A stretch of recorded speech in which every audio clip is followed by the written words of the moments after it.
श्रीमन्नारायण श्रीमन्नारायण श्रीमन्नारायण नारायण नारायण श्रीमन्नारायण श्रीमन्नारायण भज मन नारायण नारायण नारायण श्रीमन्नारायण श्रीमन्नारायण श्रीमन्नारायण नारायण नारायण नारायण श्रीमन्नारायण भज मन नारायण नारायण नारायण बदने नारायण नारायण नारायण बदरे नारायण नारायण नारायण बदरे नारायण नारायण नारायण बदरे नारायण नारायण नारायण बदरे नारायण नारायण नारायण बदरे नारायण नारायण नारायण बदरे नारायण नारायण नारायण बदरे नारायण नारायण नारायण लक्ष्मी नारायण नारायण नारायण लक्ष्मी नारायण नारायण नारायण लक्ष्मी नारायण नारायण नारायण लक्ष्मी नारायण नारायण नारायण केशव नारायण नारायण नारायण केशव नारायण नारायण नारायण केशव नारायण नारायण नारायण केशव नारायण नारायण नारायण केशव नारायण नारायण नारायण केशव नारायण नारायण नारायण केशव नारायण नारायण नारायण केशव नारायण नारायण नारायण माधव नारायण नारायण नारायण माधव नारायण नारायण नारायण माधव नारायण नारायण नारायण माधव माधव नारायण नारायण नारायण श्रीमन्नारायण श्रीमन्नारायण श्रीमन्नारायण नारायण नारायण नारायण श्रीमन्नारायण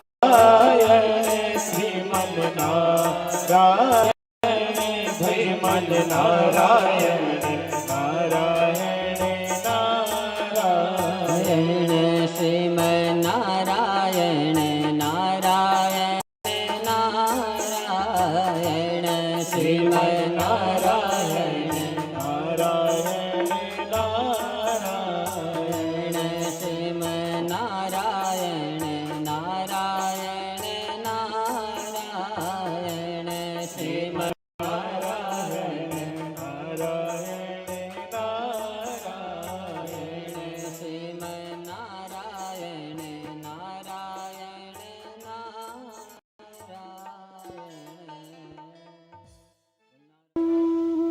इसलिए इस दिव्य दर्शन को समझने की आवश्यकता है। हमारी ये जो प्रवचन शक्ति है, हमारी जो आलोचना शक्ति है, ये तब तक निष्फल है जब तक हमारा उससे प्रेम न हो जाए। हम इस गद्दी पर बैठे हैं, जब तक इस माँ से प्रेम का भाव हमारा न जगे तब तक यहाँ सरस्वती भी कृपा नहीं कर सकती, तब तक यहाँ इस मुख से वो दिव्य धारा बह ही नहीं सकती, कथा आ ही नहीं सकती है। इसलिए जब माँ के दरबार में आना है, उस दिव्य दरबार में बैठना है, तो सबसे पहले तो अपने आप को भूलना पड़ता है। यहाँ एक सच्चे श्रोता के रूप में आकर के बैठना है। समझना जरा, हमारे यहाँ 3 प्रकार के श्रोता है और कथाएं बहुत हैं। कथाएं तो कल से चलेंगी, आज समय उतना आदेश मुझे देता भी नहीं है, फिर बीच में हम चाहते हैं कि कथा छूटे भी ना। हाँ? भागवत कथा तो आपने खूब सुनी है, सब लोगों ने सुनी है, लेकिन देवी भागवत की कथा बड़ी गुप्त है। इसे तो भगवान वेद व्यास ने इसको छुपा करके रखा, इसको कभी गाया नहीं है। गाया तब जब जन्मे जाए के अंदर भाव लगा के मेरा पिता इसकी अकाल मृत्यु हो चुके हैं सर्प के दंशन से, तो स्वयं वेद व्यास जी को ये गानी पड़ी, जन्मेजय को सुनानी पड़ी। उसकी चर्चा सुनेंगे आप।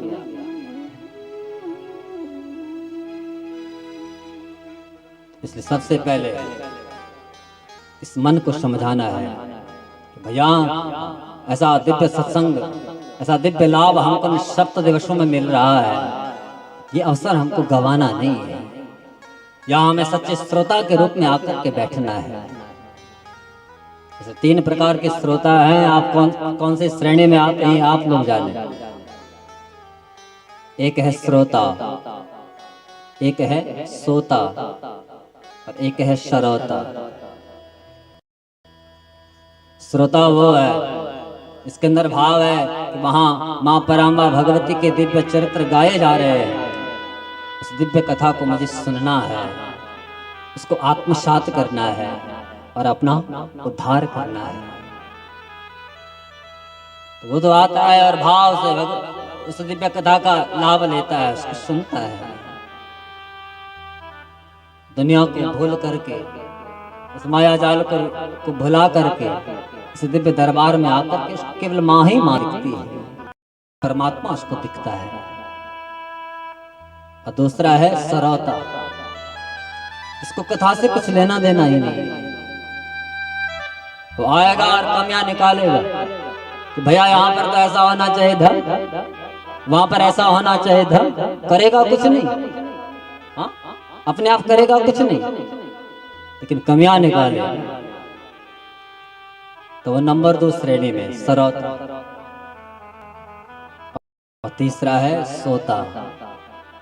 घर में तो नींद आती नहीं, हाँ नाती पोतों ने खूब परेशान करके रखा और मन में भाव आया कि चलो वहां देवभूमि लोक कला उद्गम चैरिटेबल ट्रस्ट के पावन सानिध्य में, यहाँ इस साईं मैदान में ये दिव्य सत्संग चल रहा है। 3 घंटे तो चलेगा ही, तो कम से कम वहां 3 घंटे जाकर के आराम से थोड़ा अपनी नींद को पूरी कर ले।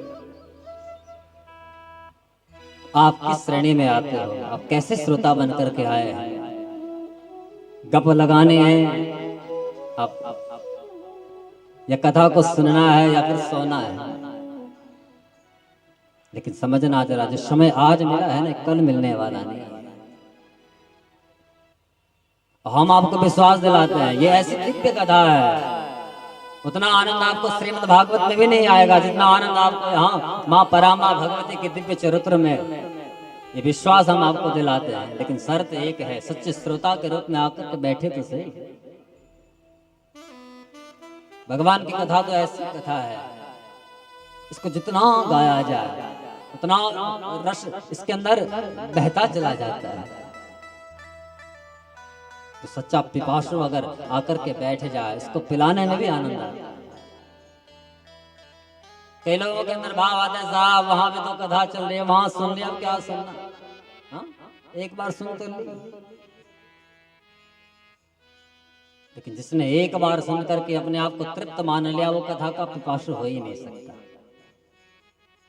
हाँ, अरे ये कथा तो ऐसी कथा है जिसने एक बार सुन ली, उसके अंदर भाव जगता है कि मुझे दोबारा कब सुनने को मिले। जिसके अंदर ये भाव जग जाए तो तब समझना कि हाँ मैं कथा का पिपासु हूँ। मेरे जीवन की 270वीं कथा है। हाँ? 18 वर्ष से हमने भी कथा का शुभारंभ किया था और 18 वर्ष पूर्ण भी हो गए। 19वां साल कथा गाते गाते हमको भी, और 270वीं कथा यहाँ मुंबई की पावन धरा में। तो अगर एक बार कथा करने से हम तृप्त हो जाते तो फिर यहाँ थोड़ी ना आते। हाँ?